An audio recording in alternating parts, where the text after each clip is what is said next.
What if the greatest torture wasn't pain or chains, but the soft warmth of kindness you were never allowed to feel? Imagine the sweet smell of fresh-baked treats filling the air like forbidden fruit, the gentle touch of a friendly hand against skin that only knew cold steel, the bright colors of games and laughter echoing louder than any battlefield cry from old wars, or the quiet loneliness of a child raised only for duty. Episode 2 of "'Tis Time for Torture." Princess Season 2 dropped on Crunchyroll on January 19, 2026, right in the heart of this new season's fresh wave of interrogations. After the Season 2 premiere set the stage with the princess still locked away by the Hellhorde, this one dives deeper into her daily torment. It doesn't just entertain, it sneaks up on you and asks, how strong can anyone really stay when the enemy fights with hugs instead of swords? You feel that curious itch already, don't you? That pull to know exactly what new horror they've cooked up this time. Picking up straight after Episode 1's opening prison welcome, Episode 2 throws the Imperial Princess into her next round of torture sessions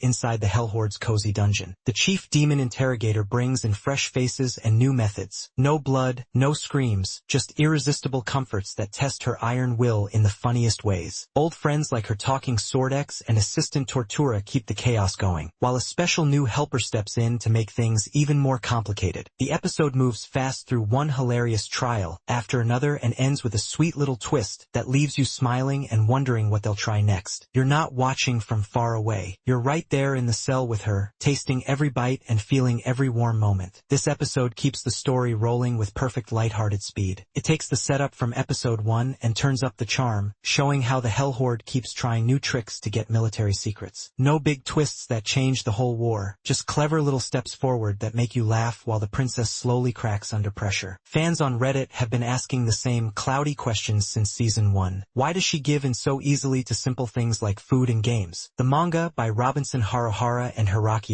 which ended in 2025, answers it clearly. Her strict royal upbringing left her starving for any kindness, so even a cookie feels like betrayal to her proud heart. The anime uses this perfectly here without explaining it out loud, letting you feel it instead. The pacing is quick and balanced, never dragging, and the little cliffhanger at the end makes you excited for the next session. It's exactly the kind of gentle push the story needs. The princess feels even more real this time. You see her hidden wound, the lonely girl behind the warrior mask, when she tries so hard to stay strong but melts at the smallest act of care. Her choices and dialogue stay true to who she is, proud, stubborn, and secretly soft. Tortura, the demon in charge, shows surprising warmth, while new faces like Sakura add fresh energy and funny teamwork moments. Even X, her talking sword, gets a few lines that make you chuckle. Every character grows just a tiny bit closer, turning the torture into something that feels like real friendship. Power, morality, sacrifice, and hope versus despair all hide inside the laughs. The real question is, can kindness break someone faster than any weapon? It shows up in every scene where the princess fights not monsters, but her own need to be loved. It feels like every person who grew up too strict or too alone and suddenly meets real warmth. It hurts in the best way. The episode never says it out loud. It just lets you feel how hope can sneak in when you least expect it. The Hellhorde's dungeon feels even cozier and funnier. New little rules about torture tools, desserts, games, helpers, make the fantasy world richer without getting complicated. It fits perfectly with the first season and the manga. The script is sharp, funny, and warm. Lines like the princess's proud refusals or Tortura's cheerful time for torture land perfectly. No cliches, just words that feel real and make you smile long after the episode ends. Art director Saki Suyama and Studio Pine Jam make everything pop with bright, warm colors and cute details. The lighting turns the dungeon into a soft, inviting trap. Golden glows around food, playful shadows during games. Fluidity is smooth and fun, especially in the silly reaction shots. Stillness hits at just the right moments, like a quiet close-up of the princess's surprised face. Chief animation directors keep the beauty simple but full of heart. Here, beauty means turning torture into pure joy. Director Yoko Kanamori uses close-up shots and quick cuts that pull you right into the princess's feelings. The editing rhythm is bouncy during funny parts and gentle during emotional beats, matching every laugh and every little heart tug. Composer Masaru Yokoyama makes the music feel like another playful character. Upbeat tunes bounce during the torture sessions, then drop into soft, cozy silence when the princess almost gives in. That silence speaks louder than any big sound. It makes the moments feel even warmer. The opening and ending songs stick in your head all day. Shizuka Ito as Tortura steals the episode again. Her cheerful, excited voice turns every torture plan into something you can't help but love. Haruka Shiraishi as the princess princess brings perfect pride mixed with tiny cracks of softness. You hear her soul waver in the best way. Matsumi Tamura as Sakura adds fresh, bubbly energy that lights up every scene she's in. Their performances make you feel every laugh and every hidden feeling. I felt light and happy the whole time, with little warm sparks in my chest. One moment I was laughing out loud. The next I was smiling softly because the princess's loneliness felt so real. The climax of this episode is a gentle collision of destinies. Pride meeting kindness in the funniest, most touching way. It left happy scars and sparked pure wonder. It made me think about times in life when someone's simple kindness changed everything. You'll feel it too. The laughs, the warmth, the quiet question of what you would do if your own torture felt this sweet. Some might say the formula feels a little familiar from season 1. But that rhythm is on purpose. It mirrors the endless loop of the princess's days and lets the comedy breathe. What feels simple is actually the show trusting us to enjoy the heart first and laugh later. These choices make the episode stronger and even sweeter. Episode 2 is a pure delight, gorgeous animation, perfect voice work, and a story that turns torture into the warmest kind of fun. Its strengths shine way brighter than any tiny repeats. It does exactly what it set out to do. Make you laugh, make you care, and make you hungry for the next session. Now the real question is this. After everything you just felt reading these words, the sweet smells, the warm laughs, the burning curiosity about what they'll torture her with next, can you really walk away without knowing? Open Crunchyroll. Hit play on episode 2. The dungeon door is open, and once you step inside, you won't want to leave.